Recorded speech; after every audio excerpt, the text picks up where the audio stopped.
So now we're going to take a look at our study questions that go with our text, ADHD and me. So question number 1, what is most closely the meaning of the phrase, I didn't just run around the house, I flew around, as it is used in the following passage, which is paragraph 1.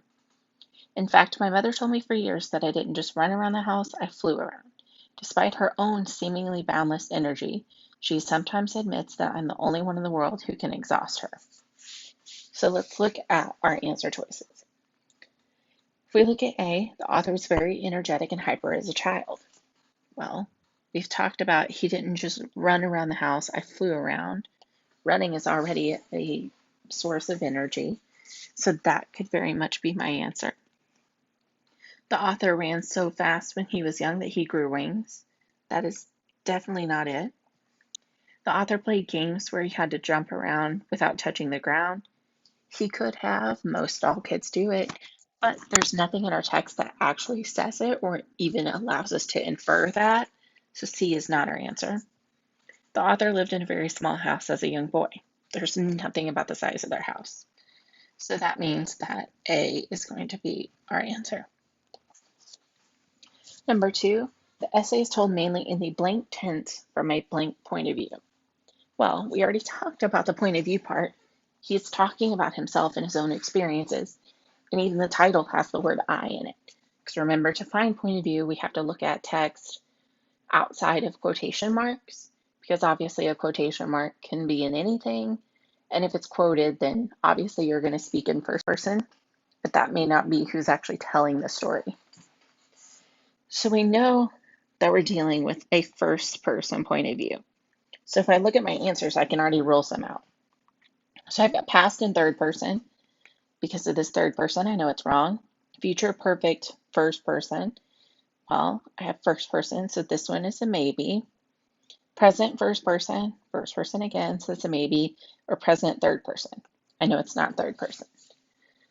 So then I have to determine between my tenses. So future perfect or present. So obviously future is it's going to happen, which would sound like things like, I will eventually get to go back to school. That's going to happen. It's not happening right now.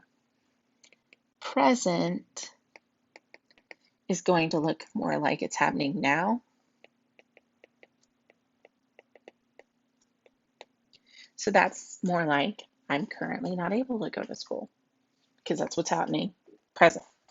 So if we take a look back at our text, we need to see if we're looking more at the going to happen or happening now. So he's saying, I have always been hyperactive. So if I look at just that alone, I have always been. Is that more present or future? Well, he's not saying I am going to be hyperactive. I have always been. So that leads me more to thinking present. But let's find another couple of things to make sure. So then we have a lot of instances where he's referencing back, I was infatuated. Again, that's not future. In fact, I've found, well, I have is a current. So we definitely have a lot of evidence pointing to it being a present tense. It's happening now or has happened, but not looking to what will happen. So our answer is going to be C, present first person. Number 3, the following passage, paragraph 3, mainly reveals that one counselor, George Lynn, describes ADHD kids as being like tigers in a zoo who may feel an enormous amount of pent-up energy, but may be distressingly unable to focus or control it. He goes on to say that in order to reduce the pressure, ADHD kids may provoke people around them, but it doesn't come from malice. It comes from a need to bring attention. So if we look at what this says before we even look at our answer choices, so that we can kind of narrow things down. So this whole thing, we've got an expert saying that there's a need to channel this energy.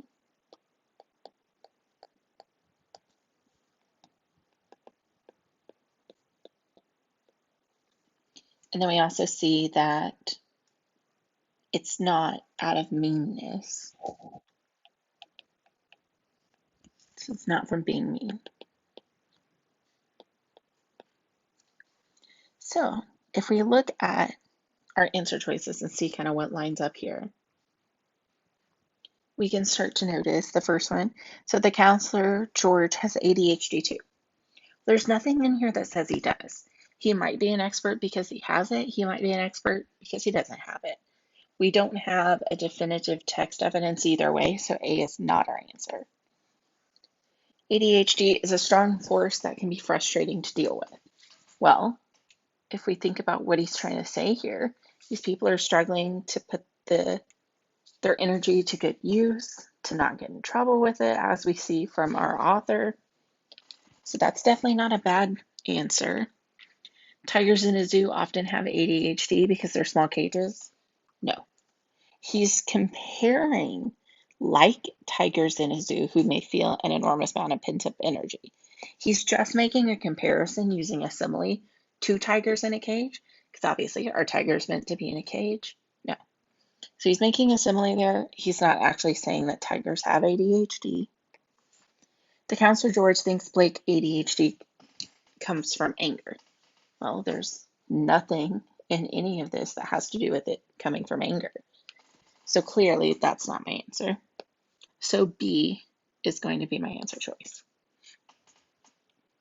Number 4. The following passage, paragraph 5, adds to the development of the text mainly by. So remember, development of the text is like how it moves forward, gets to a point, purpose, all of that type of stuff. Once my grandmother was babysitting and I was in my building mode. She made the mistake of leaving me alone while she answered the phone. Within 10 minutes, I had emptied the large hall closet, pulling out all the sheets, comforters, and towels, and constructed an entire fabric village in the family room for my sister and me. It took my grandmother over an hour to clean up all the linens, and I was sent to my room for a long time out. So, is this reflecting on possible reasons why Blake has ADHD? There's nothing in this excerpt about why he has his ADHD. It just talks about what happened because of that. So definitely not a suggesting that children with ADHD can manage their hyperactivity. Well, he's not really saying he was able to manage it at this point in time. That kind of came later in our text, showing the different hobbies that Blake was interested in as a boy. We don't really hear about his hobbies. We're focused on the ADHD. That's what the text is about. Giving an example of a time Blake's hyperactivity got him in trouble. Definitely. It got him put in a timeout. Definitely an example. Number 5. Which of the following statements best describes how Blake, the author, feels about his ADHD? So again, before we look at our answer choices, if we think about young Blake, he definitely struggled with it. There was lots of trial and error. It took him multiple attempts at things. It took him a lot of working through getting in trouble and learning what not to do. And then we see the older Blake, he knows to channel it, kind of to focus on good things. So it seems like he's okay with it now. Like he's not dealing with a whole lot of issues. So if we look at our answer choices, Blake blames his parents and grandmother for his behavior. Well, that's definitely never brought up, so no. Blake thinks that it is impossible to accomplish any tasks with ADHD. As a child, perhaps, but that's not current to how he feels now, and there's not really a lot of text to support that he struggled accomplishing tasks. A lot of what he had to say was that he focused so hard on one thing that he would put all of his energy in it, and then that would result in trouble. So that doesn't quite line up. Blake has accepted his ADHD and tries to focus on positive aspects. We just talked about focusing on good things, so that's a definite possibility. Blake is grateful that he had ADHD as a child. Nowhere in the text does he say that he's grateful, so it's definitely going to boil down to C.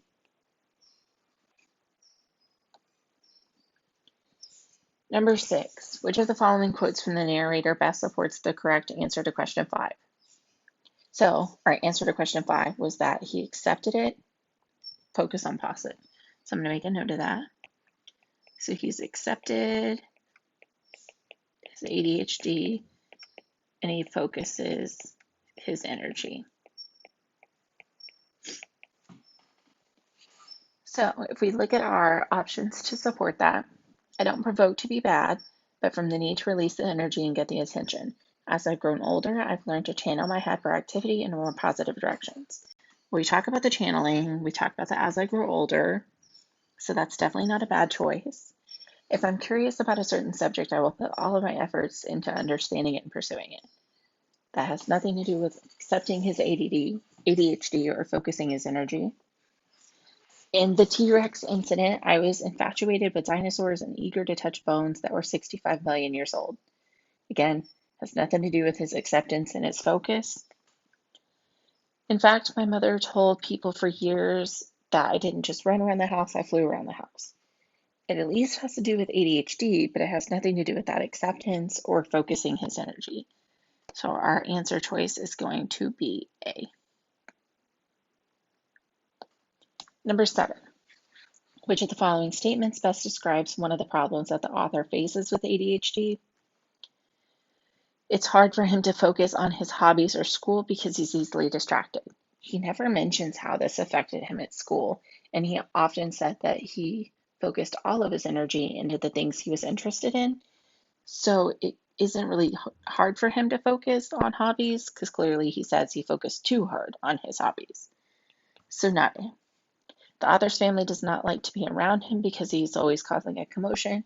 That's never mentioned in the text. There's nothing to support it, so not B.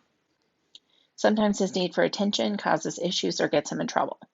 Well, we see multiple instances of him getting in trouble, so that could work.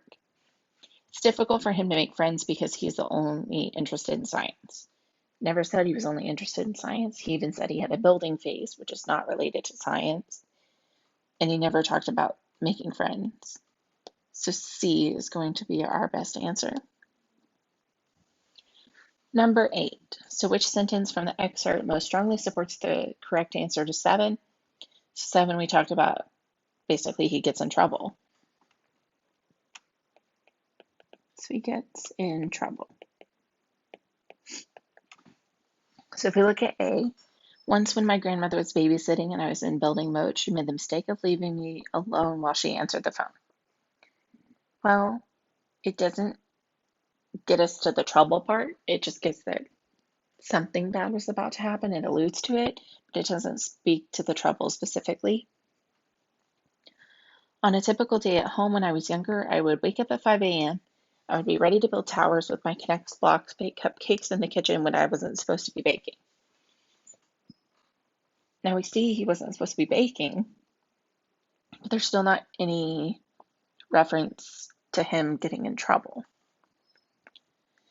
When I became interested in chemistry at the age of 8, I would mix baking soda and vinegar in a closed water bottle and then wait until they exploded all over the kitchen from pressure. We can infer that he's going to get in trouble, because who wouldn't?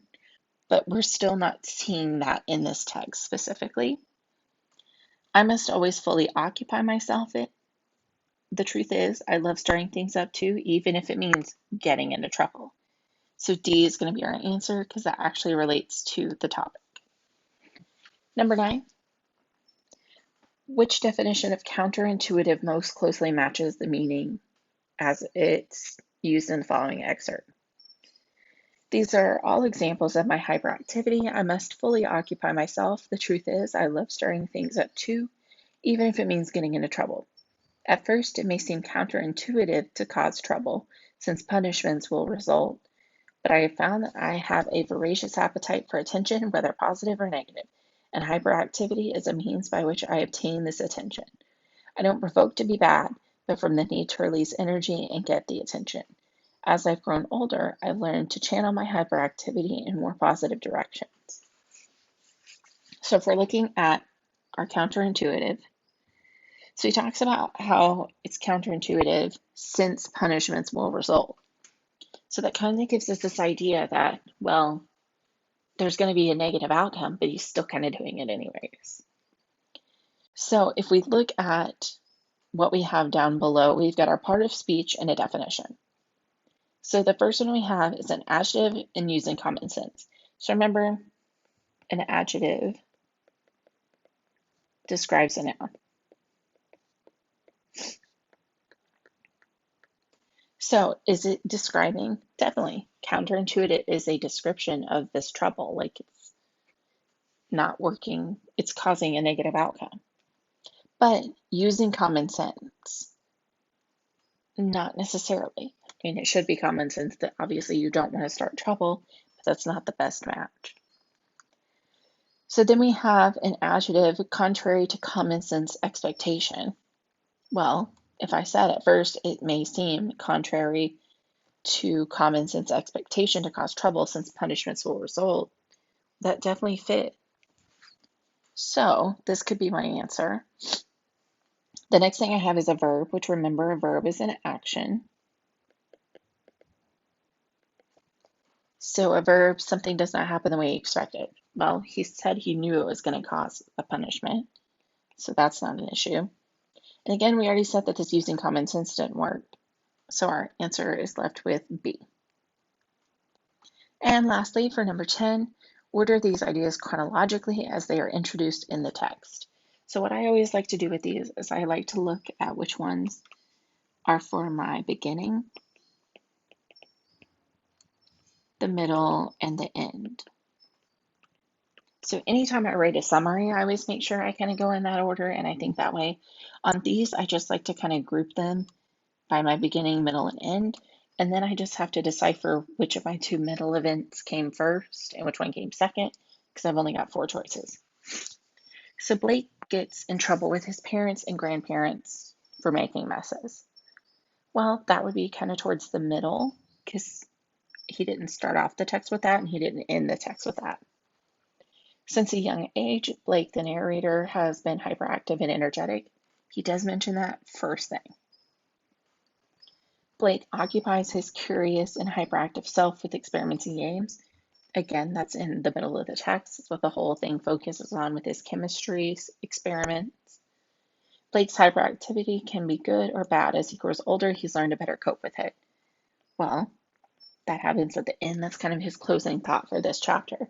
So now I just have to decide which of one of these middle events came first.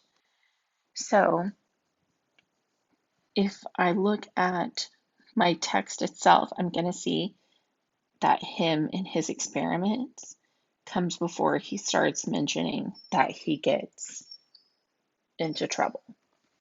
So my first thing I have is since a young age, the narrator, Blake, has been hyperactive and energetic. The second thing that happens is my middle first thing. So Blake occupies his curious and hyperactive self with experiments and games. So now I need the middle second.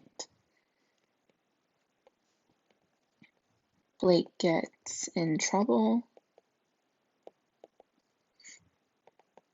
with his parents and grandparents for making messes.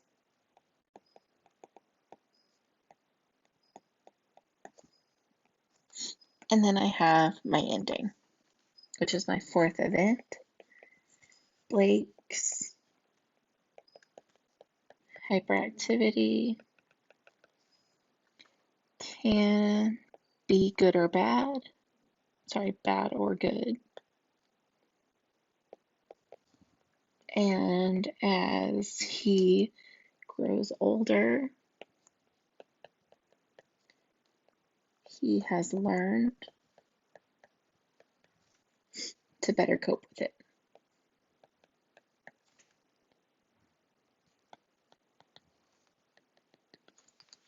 And that is the questions for our text this week.